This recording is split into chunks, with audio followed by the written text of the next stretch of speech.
Nate Saunders and Lawrence Epperson here at the Circuit of the Americas, the host of the US Grand Prix. And Lawrence, it wouldn't be a Formula One season, it wouldn't be a championship fight in Formula One without some controversy over the lead car and maybe the chase car of that as well. We are in the middle of what I think people are starting to call Bibgate. There's some controversy over the bib of the Red Bull. Now, before we get into that, explain to me like I'm 5 years old, what is this bib that everyone's talking about? Well, every F1 car has a bib, and it basically refers to the front of the floor. It's also sometimes called a tea tray, which I think I prefer, especially as a Brit. Imagining somebody coming in with cups of tea and they're placed on top of it, and that's because it's basically this flat bit that sticks out at the front. Now, it's crucial with a Formula One car because, as we know with these cars, the closer you run them to the ground, the more performance you get out of energizing the airflow underneath the car. And so if you find a way to run it low and also not have an issue in the race when it's fat with fuel, where you wear the plank too much, which is how they decide whether it's legal or not. I know we're using a lot of terms here. Yeah. But this is Formula One, right? This is part of the issue, is that it's so complicated, so technical, and there's guys in that paddock now who are trying to unpick this and work this out. That's kind of where we're at right now. Yeah, and in qualifying, the idea is you run it as low as possible to get maximum performance. In the race, you're not able to do that, so you have to find a compromise. And you see every practice session, teams are playing with the ride height. You'll see the first time they go out, loads of sparks out the back, and as they kind of progress and find the perfect ride height, the better it gets. And the thing they're trying to avoid is what we had with Charles Leclerc and Lewis Hamilton here last year, where there's too much wear underneath, and the FIA said, you were running that car too low. You're chucked out of the results. Now, a perfect solution to this would be if you could run the car super low in qualifying and then just have something to adjust it and bring it back up for the race. But that would also be illegal because part of the F1 regulations to avoid basically teams having a qualifying car and a race car is that you can't change the setup between those two sessions. And so the question is, Red Bull have this device on their car, they've admitted it, that helps to change that front ride height, the clearance of the bib from the ground. Now the question is, have they been using that tool between qualifying and the race to find that advantage? And there's no proof that they have, but the fact they have a device there that exists, that's got McLaren, their main rival, wondering, well, why do you have that on the car if you're not using it? Yeah. Now, that's exactly it. And we just heard from Zack Brown, the CEO of McLaren. Formula One is all about innovation. And the fascinating thing of Formula One is for so many teams, it's finding that line between innovation and skirting the rules.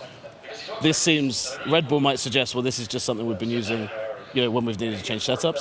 Is this just innovation that another team is upset they didn't copy? Or is this actually something that, if they've found to have been using it in the way that you say they have, is completely in contravention of the rules and something that maybe they get a punishment for? Because that is kind of what Zak Brown was suggesting, that if this has been used in this way, Red Bull should be punished pretty thoroughly on that. Right, so if you've broken parc ferme regulations, if you have changed the setup beyond the very small amount of things that you're allowed to do, basically front wing flap between qualifying and the race, that is a clear breach of the regulations. If you were found to do it in a race weekend, you would be disqualified. So, yes, but how do you prove it? Yeah. Just because something exists on the car, how do you prove it's being used?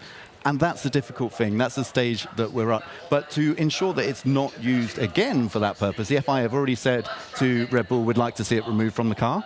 I think we're looking at maybe the Brazilian Grand Prix by the time they can implement that. But in the meantime, they're going to put a seal over. I'm imagining, some kind of thing that a tool fits into to change it. They're going to put a seal over that so that you can't change it during race. Because if the seal gets broken, then the FIA will know. So that's where we are. And is this different to other technical controversies? In a way, because a lot of them are about, say, flexible bodywork, and that's much harder to police, and that's much harder to know where the line stands. There's a big grey area. With this, I think, if they've done it, then it's black and white, and it's either legal or illegal. But how do you prove they've done it? And I think that's the stage that we're at. But you can say with some certainty from going forward, Red Bull will not be able to do this if they had been doing it in the past. And this continues something that we've seen for a while, right? Which is that the last couple of races, Red Bull have been complaining about the McLaren car. McLaren have had to make similar changes where the FIA have stepped in and said, okay, this needs to be changed. That was slightly different, though. That was the grey area of the rules and designs. This is something, like you said, with the parc ferme regulations. I don't know what the regulations are a very, very thick book that the FIA look at. Is this a retrospective punishment if Red Bull have been doing this? Is it something forward-facing? Because we're in the middle of this incredible championship fight. McLaren have moved ahead of Red Bull. Max Verstappen still ahead. I mean, this, in theory, could have a huge impact on the championship if it went in that direction. Or do you think it's not something that plays out in that way? Only if you can prove it, and I just don't Yeah. know how the FIA can do that. And we've seen already during, well, I think just after practice, FIA officials going down and looking at the Red Bull, and we've been told actually they're looking at all the cars, so that all teams have to explain how they would, adjust front ride height when they're allowed to do it, during practice sessions before those parc ferme regulations come in before qualifying. So the FIA might go down there and they may find something, but I still don't think it's going to be anything concrete to say, well, they did this in, say, Singapore, or they did it in Australia. How do you prove that? I don't know if they can. Amazing in a sport like Formula One. You might not be able to prove something, might be able to prove something. I think either way, whichever way we look at it, this race is now even spicier than it might have been before, because the two teams that are fighting for the championship are now also fighting over this as well. Lawrence, thank you for that. I don't know if I was a smart enough 5-year-old to have understood all of that, but it was a very good explanation nonetheless. We're going to continue following the US Grand Prix here at the Circuit of the Americas. Please keep it here with us on ESPN for the rest of the week.